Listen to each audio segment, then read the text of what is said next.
Benção demais, gente. Nós estamos falando sobre o aniversário da igreja. E a pergunta que eu quero fazer para você hoje, para essa mensagem é: você vive igreja? Primeiro você é igreja? Você é igreja sim ou não? E você vive igreja? E o que é viver igreja? Hoje eu quero falar sobre isso, para que eu e você saiamos daqui hoje com a certeza de que nós vivemos igreja. Nós somos e precisamos viver a igreja. Abra sua Bíblia aí na carta de Paulo aos Efésios, da igreja de Éfeso. Efésios, no capítulo 4.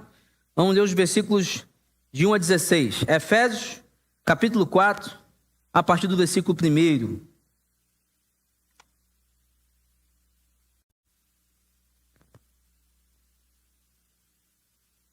Amém?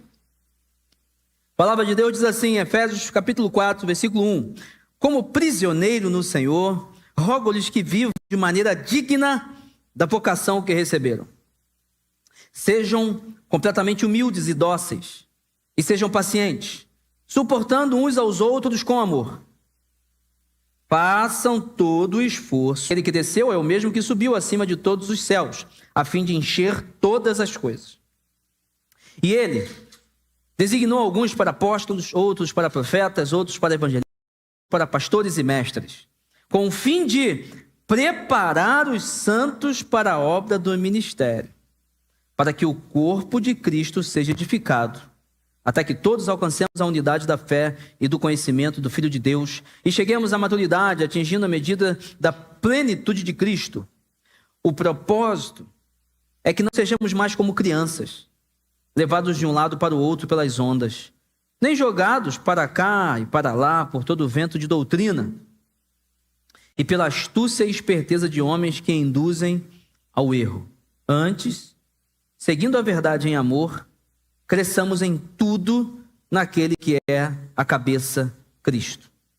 Dele, todo o corpo, ajustado e unido pelo auxílio de todas as juntas, cresce e edifica-se a si mesmo em amor, na medida em que cada parte realiza a sua função. Glória a Deus pela sua palavra. Irmãos, Paulo aqui ele está preso em Roma. E nessa prisão, ele aproveita para escrever cartas. Ele aproveita para escrever para a igreja de Éfeso. O interessante é que ele preso fala de liberdade. Liberdade em Cristo. E do grande projeto de Deus, a igreja. Jesus Cristo morreu na cruz, ressuscitou, abriu espaço, acesso a Deus novamente e deixou um grande projeto a ser executado aqui no mundo, a igreja. Paulo escreve essa carta da prisão, mas a prisão não prende a sua visão. A visão de Paulo continua a mesma. Como isso acontece com a gente, né? O contrário.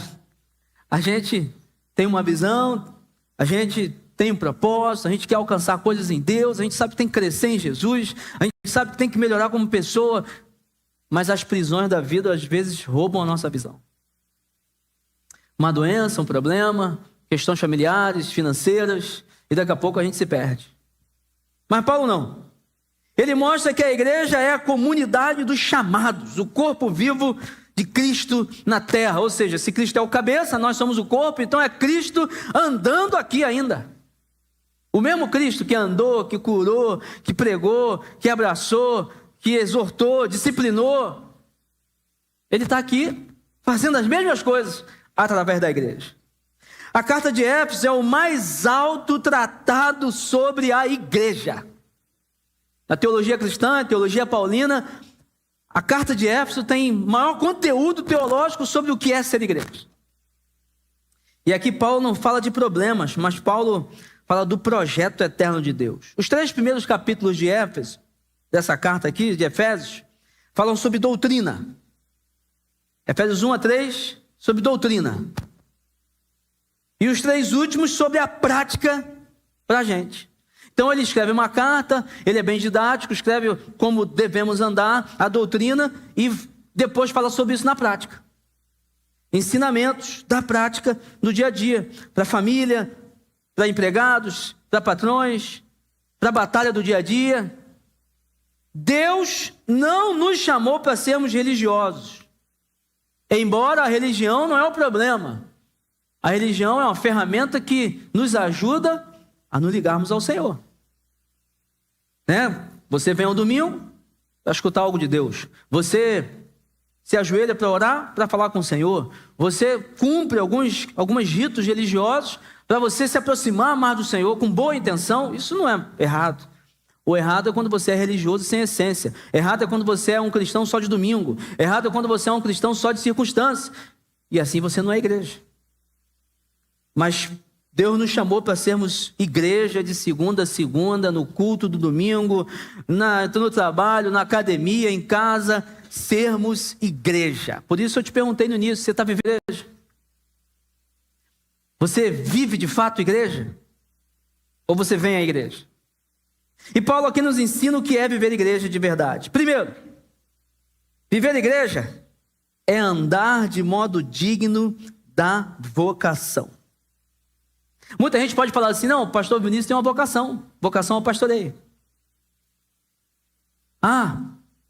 O Davi tem uma vocação.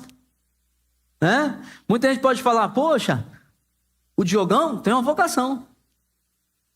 Vocações específicas. Mas qual é a vocação que nos une? Qual é a vocação que é geral? Que é para todo mundo? A vocação de sermos igreja, juntos, unidos. Vocação de sermos um corpo, o corpo de Cristo. E aí, nos primeiros versículos, ele vai falar assim, ó, sejam completamente humildes. Antes ele fala, vivam de maneira digna da vocação que receberam. Ponto. Ele começa a relatar características de alguém que vive essa vocação. Sejam completamente humildes e dóceis. Você é assim? Humilde, dócil, calmo, sereno, tranquilo? Ou você está mais para o Pedro antes de receber o Espírito Santo? Ele diz, sejam pacientes, suportando uns aos outros com amor. E esse suportando aqui não é suportar os chatos não, é dando suporte mesmo. Se bem que às vezes a gente tem que suportar também os chatos. E às vezes o chato é você mesmo. Mas dando suporte. Não, calma aí, pô, esse irmão aqui precisa, eu amo. Não, essa irmã aqui está precisando, vou dar suporte. Sendo ajuda, auxílio, né? Lembra da cadeirinha? Não estou conseguindo enxergar não, dá a cadeirinha para eu subir? Você lembra disso? É isso, dá suporte. Não, sobe aqui nas minhas costas. Eu te ajudo a enxergar. Eu te ajudo a alcançar. Eu te amo. Eu estou aqui por você. Ele fala assim, façam todo, olha isso gente, façam todo o esforço para conservar a unidade do Espírito. Você tem feito esforço, tem se dedicado para que a igreja conserve a unidade? Unidade. Pelo vínculo da paz. E aí ele fala, um só corpo, um só Espírito, e a esperança para a qual vocês foram chamados é uma só, um só Senhor, uma só fé, um só batismo e um só Deus e Pai de todos, que é sobre todos, por meio de todos e em todos. Paulo ele é muito didático, ele fala assim, ó, vivam de maneira digna. Vocês têm que serem dignos, viverem de forma digna, de quê? Da vocação que vocês tiveram. Deus chamou vocês para ser igreja, filhos dele, membros da família, então, dignos dessa vocação. E aí ele começa a relacionar as características. Ele chama a atenção para mais que um rótulo ou atividades religiosas. Eu li um livro no passado que me chamou a atenção sobre isso. Você pode fazer esse teste. Você chega para uma pessoa e a pessoa fala assim, você é crente? Você é cristão? Sim. O que é passado para a pessoa com essa identidade, com essa característica? Hoje é passado que você vai na igreja. Você é cristão? Você vai em que igreja? Hoje é passado que você domingo vai à igreja. Hoje é passado quando você fala assim, não, eu sou cristão. Você é alguém religioso. Você é então alguém que domingo tem um compromisso na igreja. E olha que muitos nem têm esse compromisso. Mas na época que os cristãos realmente foram chamados, né, eram seguidores do caminho, lá em Antioquia, passaram a ser chamados de cristãos. Por que eles foram chamados de cristãos? Porque eles se pareciam com Jesus. porque eles andavam de modo digno da vocação deles. Ontem eu fui num lugar que uma pessoa falou assim: olha, eu quero que as pessoas creiam no meu Deus. E falam assim: olha, eu creio no Deus da fulana. Eu não gosto muito de igreja não, mas eu gosto do Deus da fulana. E a pessoa falar isso? Pode acontecer. Porque às vezes a instituição pode não estar legal, mas o Deus que nós mostramos para as pessoas, ele é legal. Porque nós vamos andar de modo digno. Deveria ser um desafio nosso, a gente chegar em qualquer lugar e falar assim: não, você tem um Deus, né? Você tem alguma coisa aí que você não está pura não. Não é possível. Você anda em paz, você é calma, você é dócil, você é humilde, dá suporte às pessoas, você mantém a unidade. Não, você não é pura não, você não está puro não, você tem alguém cuidando de você. Eu tenho um Deus. E ando de modo digno da minha vocação. Agora, algo que impacta, que hoje nós precisamos, é desse esforço. Será que nós estamos realmente nos esforçando para viver tanto dessa maneira, quanto manter a união que nós precisamos ter aqui como igreja? Um só corpo, um só espírito, uma só esperança, um só Senhor, uma só fé, um só batismo, um só Deus e um único Pai. Você já viu aquela experiência do ovo? Quando você era criança, e aí a professora fala assim: ó, aqui está um ovinho. Você vai levar esse ovinho para casa. E aí, é um ovinho mesmo, não é cozido não, ovinho, né? Sexta-feira, aí a professora fala assim: ó, você vai levar esse ovinho para casa, segunda-feira você vai trazer de volta. Criança, né, de 5 anos, pô, 7 anos. Aí ela recebe aquele ovinho e fala assim: ó, cuidado, não bota nem na mochila, porque vai quebrar. O que a professora está querendo ensinar? Você tem que valorizar esse ovinho aí. Você tem que se esforçar. É frágil. Você tem que dar o seu melhor para manter esse ovinho intacto e trazer aqui segunda-feira. Aquela criança, ela vai tentar se esforçar, vai dar o máximo dela. Ela vai se esforçar para manter a vida. Será que nós estamos fazendo esse esforço também?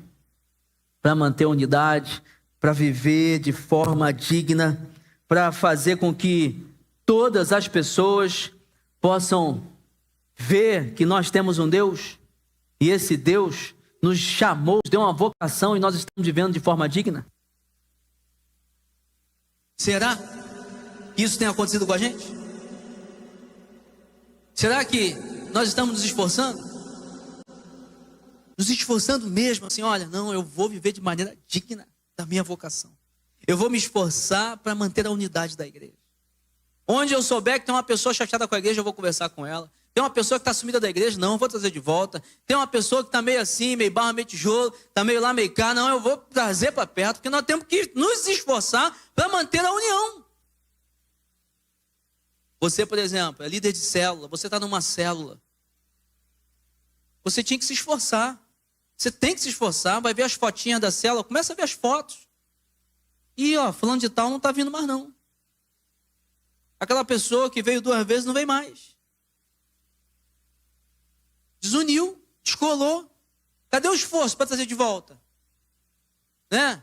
Vai bater na casa da pessoa, fulano de tal, cadê você? Vim aqui só para te ver. Não é assim? Trouxe um presentinho para você aqui. Não, você faz falta na célula, pô. Não, rapaz, você tem que estar lá com a gente de novo. Você faz esse esforço? Ou você fala assim: não, a gente está aqui, né? Se ela quiser vir, vamos dar espaço para ela. Duvido que se teu filho começar a ir para um mundo das drogas aí, começar a estar em má companhia, tu não vai fazer o esforço de buscar ele onde ele estiver. Teu filho você ama, pô. Você não quer perder. E é o que Paulo está falando. Nós não podemos perder ninguém. Nós temos que lutar por todos. Nos esforçarmos para manter a unidade da igreja.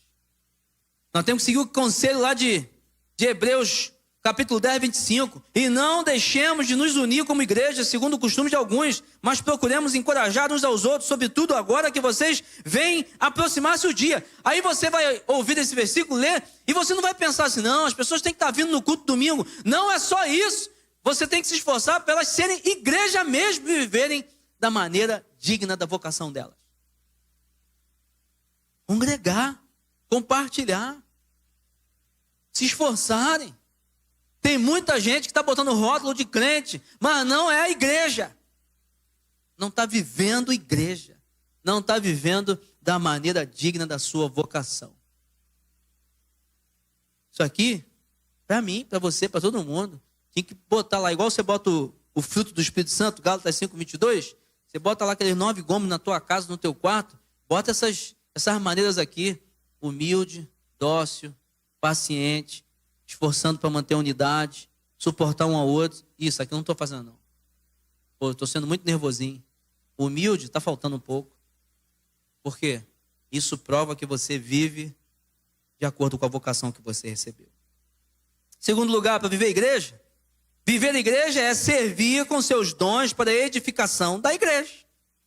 Ele fala no versículo 7, a cada um de nós foi concedida a graça, conforme a medida repartida por Cristo, ou o dom, ou o presente, né, espiritual, sobrenatural. Por isso é que foi dito, quando ele subiu, aí ele fala sobre o que Deus conquistou, Jesus conquistou, e ele fala o seguinte, ó, e ele designou alguns para apóstolos, outros para profetas, outros para evangelistas, e outros para pastores e mestres. E olha o que ele faz, com o fim de preparar os santos para a obra do ministério, para que o corpo de Cristo seja edificado. Você recebeu um dom. Ano passado eu preguei uma mensagem aqui sobre dons, e eu falei o seguinte, se todos nós temos um dom, e se o dom é para servir a igreja, edificar a igreja, e aí Paulo em 1 Coríntios 2, 13, 14, né, um dos tratados dos dons, ele fala assim, ó, nem todo mundo vai ser mão, nem todo mundo vai ser pé, né? Um vai ser mão, outro pé, outro ombro, outro coxa. Cada um vai ser uma parte do corpo. Por quê? Todos vão trabalhar para a edificação do corpo, para a vida do corpo. E aí, se você que recebeu o dom para ser mão, você não faz nada, o corpo fica disfuncional, não é verdade? Era para a mão pegar, não pega, porque a mão não funciona. E aí Paulo fala isso, olha, todos têm um dom e você tem que viver. Agora eu falei para vocês, vão estudar a Bíblia. Porque tem muita gente achando que aquilo que é dom, mas não é dom. Não existe. Me prova na Bíblia. Dom de cantar, não tem. Dom de tocar bateria, dom de abrir a porta, dom da câmera, não tem. Isso é talento. Ministério. Usa-se dons para servir em ministérios. Usa-se talentos para servir em ministérios, sim. Mas você precisa saber qual é o seu dom. Quer ver uma coisa? Não tem dom de orar. Orar para todo mundo, pô. Agora tem o dom da fé. Tem o dom da generosidade, da hospitalidade. Tem dons manifestacionais. Dons de diaconia, de serviço. Qual é o seu dom? Aí olha o que Paulo fala. Para alguns, deu apóstolo, profeta, pastores, mestres, evangelistas. Só que ele fala o seguinte, para esses aí, qual é o objetivo deles? Ensinar a igreja para que a igreja faça o papel dela. Eu estou aqui para quê? Para pastorear. Mas para te ensinar a pastorear também. Eu estou aqui para ensinar você a ensinar outros. Se eu ficar aqui tomando conta de todo mundo, não vai dar certo. Eu preciso que você aprenda para tomar conta daqueles que Deus está enviando. Para que você fale, pastor, já aprendi, agora eu vou pastorear também. Eu vou pastorear sendo médico, advogado, sendo porteiro, sendo empresário, e eu vou pastorear. Paulo fala em 1 Coríntios 14, quem dera que todos profetizassem. Por quê? Porque há alguns que têm o dom da profecia, mas o exercício profético é para todos.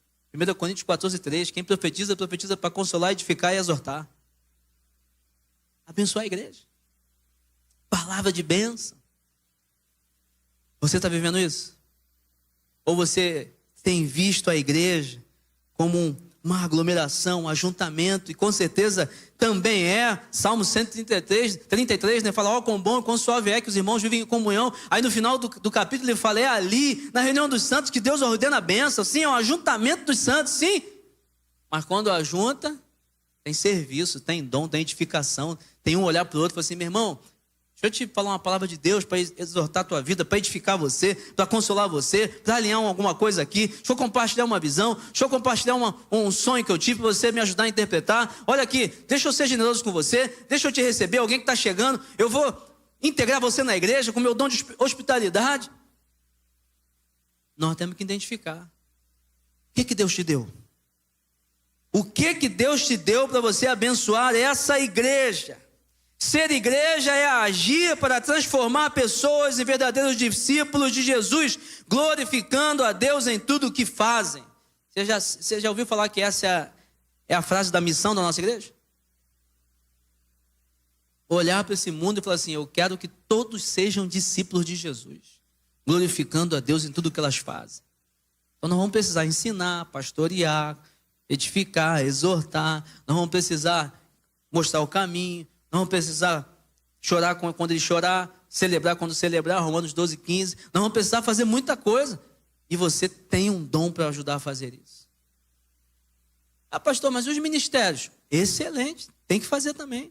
Tem que servir, tem que ajudar. Tem que se comprometer com a igreja. Está precisando aonde? Alguém para abrir a porta na recepção? Vamos lá. Para estar numa câmera, para estar numa transmissão, para limpar o chão, para servir aqui uma comidinha, para mexer no som da igreja? Tem. Ministérios, mas você precisa ir além, porque sabe uma coisa que está acontecendo hoje em dia? Nós estamos virando profissionais de fazer culto. Nós sabemos fazer culto certinho, nós sabemos tudo, nós sabemos tanto fazer culto que nem do Espírito Santo a gente precisa mais. Você parou para pensar nisso? Nem o Espírito Santo mais precisa ajudar a gente a fazer culto. A gente já sabe fazer. Eu já sei pregar. Tem gente que sabe cantar, ligar o som, ligar a luz. A gente já sabe. Por isso é que você e eu precisamos nos preocupar. E aquilo que a gente não conseguiria fazer sem o Espírito Santo, nós estamos fazendo? Com o dom que Ele está nos dando, que Ele nos deu, o chamado, a orientação que Ele tem nos dado. Nós estamos entrando numa jornada. Eu falei aqui no Atitude Vision, domingo, nós vamos entrar numa jornada de jejum e oração. Nova jornada. Por amor pelas pessoas da Zona Sul. Num período em que o inimigo levanta, regimenta seu exército e fala assim, o carnaval chegou, vamos tragar as vidas. Nós precisamos nos levantar e falar assim, não vai tragar não. Nós vamos resgatar essas vidas. E aí, irmão, não vai adiantar a gente ligar a câmera, não vai adiantar a gente abrir uma porta, porque as vidas estão lá fora. A gente vai ter que ser igreja. Vai ter que usar os nossos dons para ajudar um ao outro a trabalhar, a orientar, a dar suporte e ir lá fora pregar o evangelho. Isso é ser igreja. É isso que faz a diferença. Você não é chamado para esquentar banco, mas para entrar em campo. Igreja não é plateia, é time em jogo de campeonato. Não é brincadeira, tem uma guerra para a gente travar. O que é viver igreja? É buscar maturidade espiritual. Versículo 13, até que todos alcancemos a unidade da fé e do conhecimento do Filho de Deus, e cheguemos à maturidade, atingindo a medida da plenitude de Cristo. O propósito é que não sejamos mais como crianças, levados de um lado para o outro pelas ondas, nem jogados para cá e para lá por todo vento de doutrina, e pela astúcia e esperteza de homens que induzem ao erro. Misericórdia! Isso tem acontecido muito. Cristãos que não atingem a maturidade, como Paulo fala em 1 Coríntios 3, fala assim, ei, vou dar comida sólida para vocês não? Estou com vontade de fazer uma rabada aqui, feijoada, coisa pesada, vocês estão querendo leitinho, pô? Não, pô, já passou a época. 20 anos de crente, 10 anos de crente, ainda bebendo leitinho? Não, tem que ter comida mais sólida, mais pesada. Tem que ter maturidade. Tem que crescer. Tem que expandir. Qual é o objetivo aqui a ser alcançado? Unidade da fé, conhecimento de Cristo, maturidade. Criança espiritual é instável, vulnerável a falsos ensinos, né? A imaturidade fragiliza, mas a maturidade fortalece a igreja. Criança é assim. Você chega para ela, ensina uma bobeirinha, ela aprende, né? Criança, faz assim. Quando chegar em casa, chama seu pai de bobo. Ela chama mesmo. Porque ela é criança, pô. Porque ela é vulnerável. Ela é imatura. Pega o negócio do amiguinho ali e joga no lixo. Ela pega lá, pega e joga. Só faz besteira quando é mal ensinada, mal educada. Mas quando ela é bem educada, bem instruída, tem bons exemplos, tem uma estrutura boa familiar, ela cresce, ela amadurece, e ela cria princípios, valores que são inquebráveis. Por isso é que a palavra de Deus diz: ensina o menino no caminho que ele deve andar e jamais e nunca se desviará dele. Pode até começar a ter um pouco sedução do mundo, tal. Mas ele vai ter princípios, valores. Ele vai falar assim: não, isso aqui não sai da minha cabeça. Há pessoas que não são cristãs hoje, não têm o Espírito Santo, mas foram criadas no caminho. Elas têm princípios. Elas têm valores. E a palavra de Deus, ela não erra. Por isso você e eu precisamos investir em palavra, discipulado, célula, curso. Você precisa perguntar: preciso sempre ser carregado ou eu já consigo carregar outros? Há pessoas aqui na igreja que eu fico muito feliz, que às vezes em quando elas mandam umas perguntas assim da Bíblia escabrosas, rapaz. Eu falei: rapaz, mas que tu tá lendo esse negócio, estudando assim? Não, benção, eu explico. Quando eu não sei, eu estudo, eu aprendo também. Mas eu fico feliz, por estar estudando, estar lendo Bíblia, estar tendo curiosidade, né? Agora mesmo, eu fui para casa, deu 5 e pouco, vou em casa tomar um banho, trabalhei aqui o dia todo, fui para casa. Cheguei em casa e falei assim: vou aproveitar, deitar um pouquinho no sofá aqui para aqui 1h30, ver alguma coisinha na televisão. Rapaz, o Espírito Santo falou comigo assim: aproveita para orar, pô. Estou te falando. Aí eu falei: não, vou orar amanhã. Já orei hoje desde 6 da manhã até as 9. Pô. Amanhã eu oro. Aí ele falou comigo assim: você não quer crescer? Você não quer conhecer mais? Aí eu obedeci. Fui orar. Fui lá para o quarto, fiquei orando. Fiquei orando: Senhor, estou aqui. Quero conhecer o Senhor mais. Fala comigo. Abre meus olhos. Como é que você tem buscado? O que você tem feito? Irmãos, eu não estou falando isso aqui para me gabar, não. Você sabe, Deus sabe do meu coração. Meus discípulos ali, os pastores sabem o quanto nós temos batido nessa tecla. Nós precisamos buscar mais, nós precisamos de Jesus, nós precisamos orar mais, nós precisamos ler mais. Nós estamos muito mal acostumados, nós estamos virando profissionais de cultuar o Senhor. E um dos maiores medos que nós temos, que eu tenho, é que Apocalipse 3:20 seja uma verdade. Quando Jesus fala: eis que estou à porta e bato. Se você abrir, eu vou entrar e vou cear. Jesus está falando para o anjo da igreja. Falou assim: eu não estou dentro da igreja. Esse é um dos maiores medos que nós devemos ter. A gente já está tão longe que a gente não percebe que Jesus não está com a gente. Você precisa crescer, e crescer é uma responsabilidade sua. Crescer, amadurecer. Crente imaturo só pede bênção. Crente maduro se torna bênção. E aí, o que acontece com a palavra? Com ele, o que a palavra diz? As bênçãos vão atrás dele. Você está andando e as bênçãos estão chegando para você. Opa, mais uma. Pô, nem pedi isso aqui, mas ganhei também. É isso. Porque você é maduro, cresceu, teu objetivo é o do Senhor. As bênçãos vêm. A cura vem. O milagre chega. Deus nos chama a crescer para sermos colunas e não peso na igreja. Nós é que temos que sustentar. Então, calma aí, conta com a gente. E o resultado de vivermos a igreja é visto no crescimento em amor como Cristo, ou como o corpo de Cristo bem ajustado. Versículos 15 e 16, no final ele fala: antes, seguindo a verdade em amor, cresçamos em tudo, naquele que é cabeça, Cristo. Aí olha aqui que ele fala: dele todo o corpo, ajustado e unido pelo auxílio de todas as juntas, cresce e edifica-se a si mesmo em amor, na medida em que cada parte realiza a sua função. Meu Deus. Meu Deus do céu. Eu, no início do meu caminho pastoral, já tentei pastorear pela força do meu braço. Eu já tentei, falei assim, não, vou ralar, vou trabalhar demais para a igreja crescer. Mas depois que eu aprendi aquilo ali, eu falei assim, não adianta. Eu posso fazer o possível e o impossível, mas se você não fizer a sua parte, a gente não cresce. Eu posso crescer sozinho, eu vou crescer em Cristo. Vou conhecer, vou ter intimidade com o Senhor. Mas a igreja, você tem que fazer a sua parte. É o que está ali. Cada um fazendo a sua parte. Cada um cumprindo a sua função. Ajustado, né, pelas juntas, ligamentos. Ali, cada um bem ajustadinho. E a igreja vai crescer.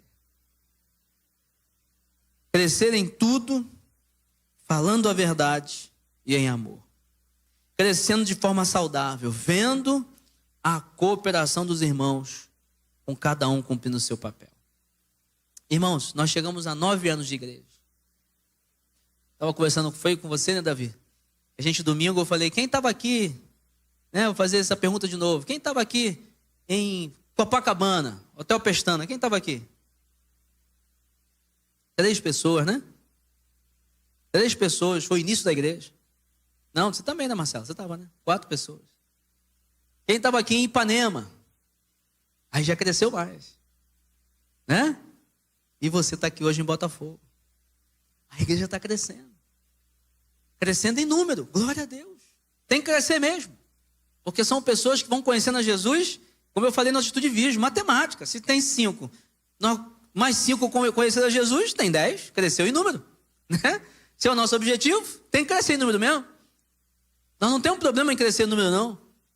Mas nós temos que crescer em conhecimento, maturidade, entendimento. Crescer em dons, manifestações. Crescer em integridade. Crescer em conhecimento de Jesus Cristo. Crescer para que nós cheguemos ao ponto de cada um de nós, aonde quer que a gente vá, as pessoas falem, poxa, eu quero conhecer esse teu Deus. Eu quero conhecer o Deus do Ricardo, da Joana. Eu quero conhecer o Deus da Marcela. Caramba, esse teu Deus aí é muito bom. Nós temos que ter esse objetivo. Nos unirmos como igreja, suportando um ao outro, sendo digno da vocação, cuidando um do outro, pensando um no outro, protegendo um ao outro, perdoando um ao outro, que nós vamos nos ferir, fato. Nós vamos fazer alguma coisa, acabar, falar um do outro, não dá para falar, pisou no pé, esqueceu do outro, a gente vai fazer isso. Mas aí nós vamos dar suporte. Não, meu irmão, estou contigo. Não vou abrir mão de você, não. Porque nós vivemos igreja.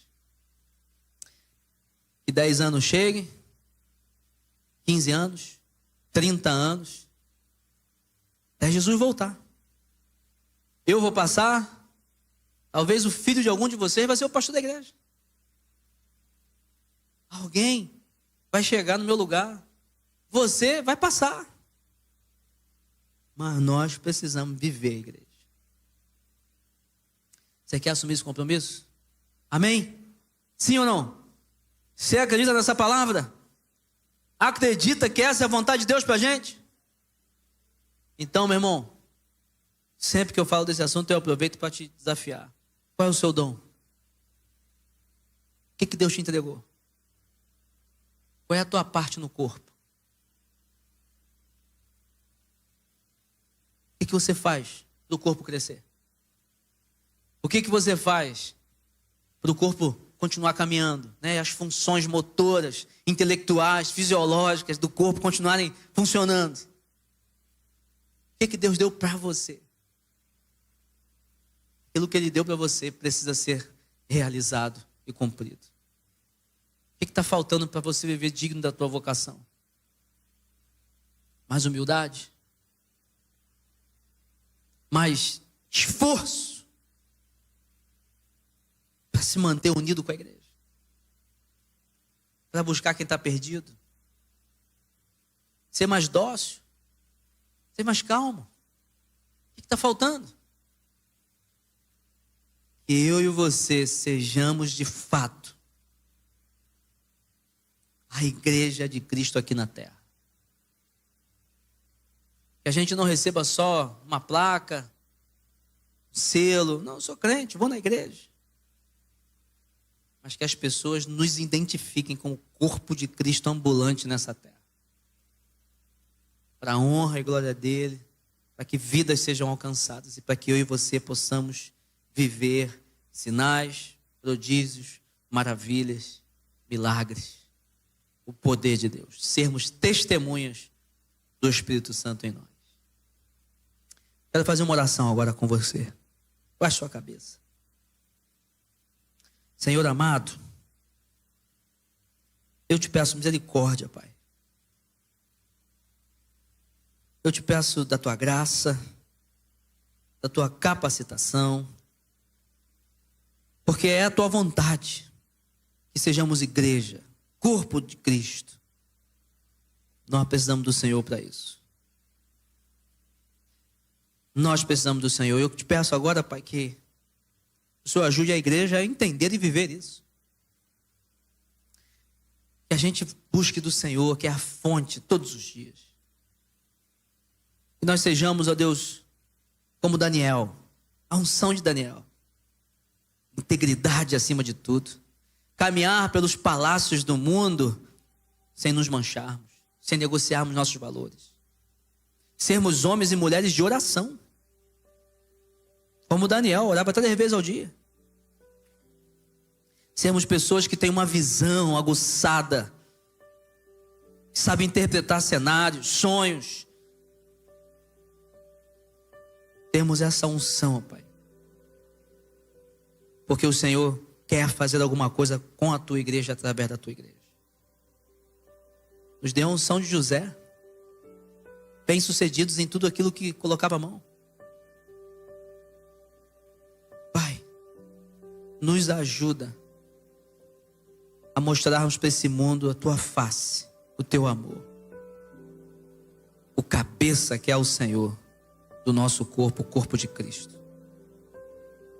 Pai amado, muito obrigado pela tua igreja, 9 anos, por esse povo que está aqui hoje. E nós celebramos essa comunhão em teu nome e agradecemos a ti. Nos incomoda, Pai, nos fortaleça e nos usa em nome de Jesus. Amém.